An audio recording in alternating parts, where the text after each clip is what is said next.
Hi friends, welcome to NJV Cook and Gardening. இந்த வீடியோல lemon ஊறுகாய் எப்படி பண்றது, அது நீண்ட நாள் வரைக்கும் கெடாம இருக்க என்ன பண்றது அப்படிங்கறத பத்தி பாப்போம். வீடியோவை ஸ்கிப் பண்ணாம கடைசி வரைக்கும் பாருங்க. வாங்க வீடியோக்குள்ள போகலாம். ஃபர்ஸ்ட் லெமன் எடுத்துக்கலாம். உங்களுக்கு எவ்வளவு லெமன் வேணுமோ அதுக்கு ஏத்த மாதிரி எடுத்துக்கோங்க. அதுக்கு ஏத்த மாதிரி எல்லாமே குவாண்டிட்டியை மாத்தி எடுத்துக்கணும். இப்போ நான் 30 லெமன் எடுத்திருக்கேன்.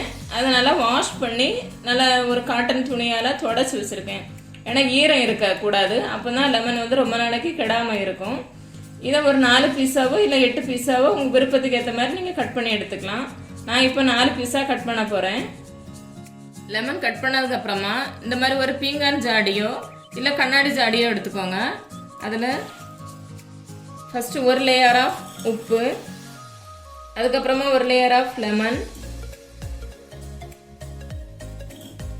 இந்த மாதிரி லேயராக எல்லா லெமனையும் போட்டுக்கோங்க.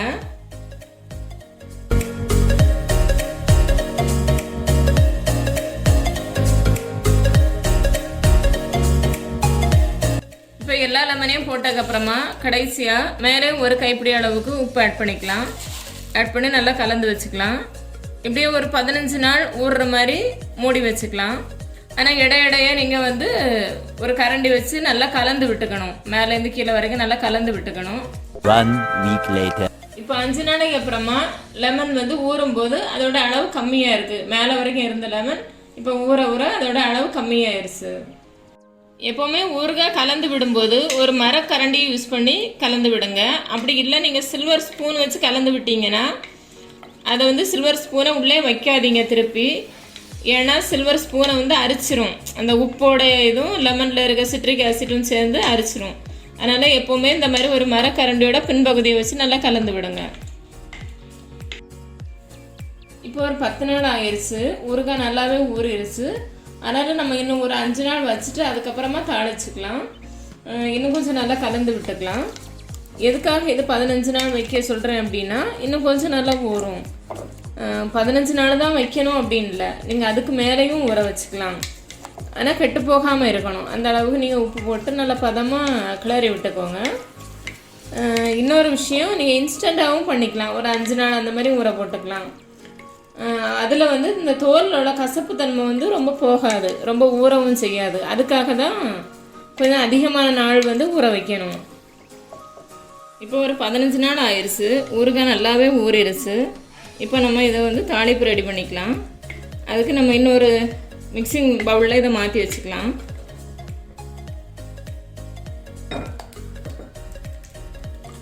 அப்போ தான் நம்ம மசாலா எல்லாம் ஒன்றா மிக்ஸ் பண்ணுறதுக்கு வசதியாக இருக்கும். அதுக்காக இதை மாற்றிக்கலாம். மிக்சிங் பவுலில் மாற்றினதுக்கப்புறமா ஒரு 1/4 ஸ்பூன் அளவுக்கு பெருங்காயத்தூள், 1 ஸ்பூன் வெந்தயத்தை ட்ரையாக ஒரு சட்டியை சூடு பண்ணி அதில் வறுத்து இந்த மாதிரி பவுடர் பண்ணி வச்சுக்கோங்க. இதை ஆட் பண்ணிக்கலாம்.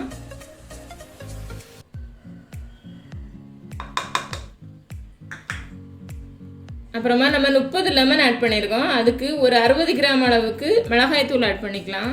இந்த மிளகாய்த்தூள் வந்து நான் கடையில் வாங்கினது தான் ஆட் பண்ணியிருக்கேன். நீங்கள் வீட்டில் திரிக்கிறதா இருந்தால் லைட்டாக சூடு பண்ணி வறுத்து திரிச்சிக்கோங்க. கொட்டினதுக்கப்புறமா நல்லா மிக்ஸ் பண்ணி ஒன்றா கலந்து விட்டுக்கலாம்.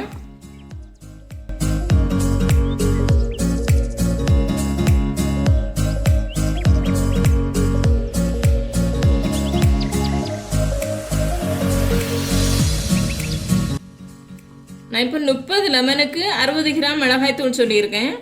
நீங்கள் கூடுதலாக செய்யும்போது அதே மாதிரி மிளகாய்த்தூள் கூடுதலாக சேர்த்துக்கோங்க. இல்லை கம்மியாக சேர்த்திங்கன்னா அதே மாதிரி கம்மி பண்ணிக்கோங்க.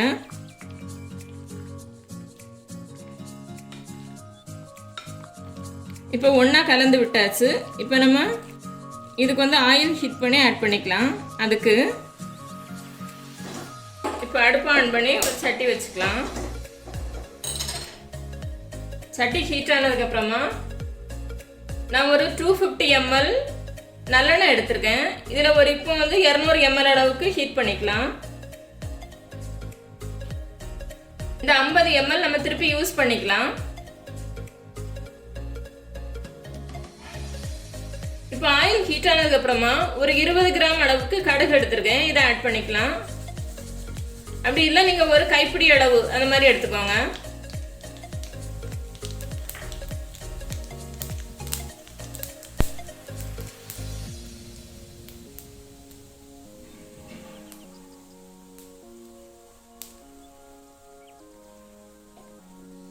கடுகு பொரிஞ்சதுக்கு அப்புறமா அடுப்பை ஆஃப் பண்ணி மறுபடியும் ஒரு 1/4 ஸ்பூன் அளவுக்கு பெருங்காயத்தூள் ஆட் பண்ணிக்கோங்க.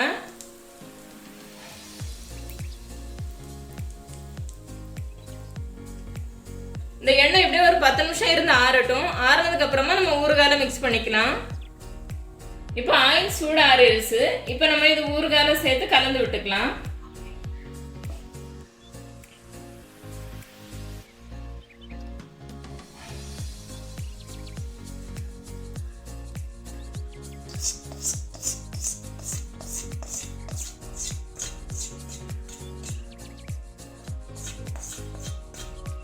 இப்போ கீழேருந்து மேலே வரைக்கும் நல்லா மிக்ஸ் ஆகிற வரைக்கும் ஒன்றா கலந்து விட்டுக்கலாம்.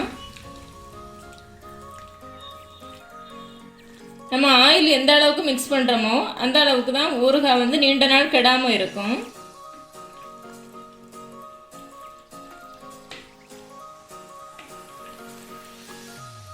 இப்போ இதை ஒன்றா மிக்ஸ் பண்ணி எந்த அளவுக்கு ஆற வைக்க முடியுமோ அந்த அளவுக்கு ஆற வச்சு நல்லா ரூம் டெம்பரேச்சர் வர அளவுக்கு ஆற வச்சுருங்க.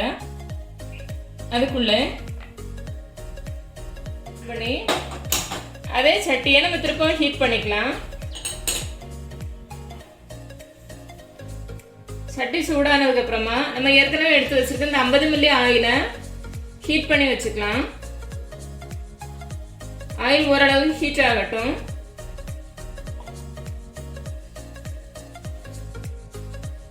ஆயில் நல்லா சூடானதுக்கு அப்புறமா அடுப்பை ஆஃப் பண்ணி ஆற வச்சுக்கலாம். இப்போ ஊறுகாய் நல்லாவே ஆறிடுச்சு. நம்ம இதை எந்த ஜாடியில் நம்ம ஸ்டோர் பண்ண போகிறோமோ அந்த ஜாடிக்கு மாற்றி வச்சுக்கலாம். நான் ஏற்கனவே ஊற வச்சிருந்த அந்த ஜாடியிலே மாற்றி வைக்கிறேன். இங்கே எடுத்து போடும்போது அந்த ஆயிலோட சேர்த்தே எடுங்க.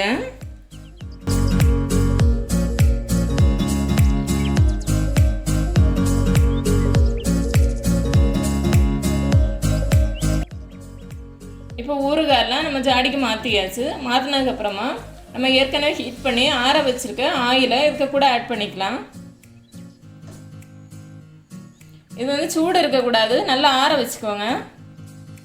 ஆற வச்சு இப்படி மேலே ஊற்றி வச்சுக்கோங்க. இது வந்து நமக்கு ப்ரிசர்வேட்டிவ் தான். நீங்கள் வினிகர் அந்த மாதிரி எதுவுமே சேர்க்க வேண்டாம். இப்படி ஊற்றி அப்படியே ஒரு வாரம் நல்லா மூடி போட்டு மூடி வச்சுக்கோங்க. அதுக்கப்புறமா இந்த ஊறுகாவை நீங்கள் யூஸ் பண்ணிக்கலாம். இந்த ஊறுகாவை நீங்கள் தயிர் சாதத்தோட அப்புறம் சாம்பார் சாதத்துக்கு அப்புறம் பிரியாணிக்கு கூட டேஸ்ட் பண்ணிக்கலாம். டேஸ்ட் பண்ணி பார்த்துட்டு எனக்கு கமெண்ட் பண்ணுங்கள். இந்த வீடியோ உங்களுக்கு பிடிச்சிருந்துன்னா லைக் பண்ணுங்கள், கமெண்ட் பண்ணுங்கள், சப்ஸ்கிரைப் பண்ணுங்கள். பக்கத்தில் இருக்க பெல் ஐக்கானை ப்ரெஸ் பண்ணி ஆளுங்கிற ஆப்ஷனை கிளிக் பண்ணுங்கள். அப்போ தான் நான் போடுற இன்ட்ரெஸ்டிங்கான வீடியோஸ்க்கெல்லாம் உங்களுக்கு நோட்டிஃபிகேஷன் வரும்.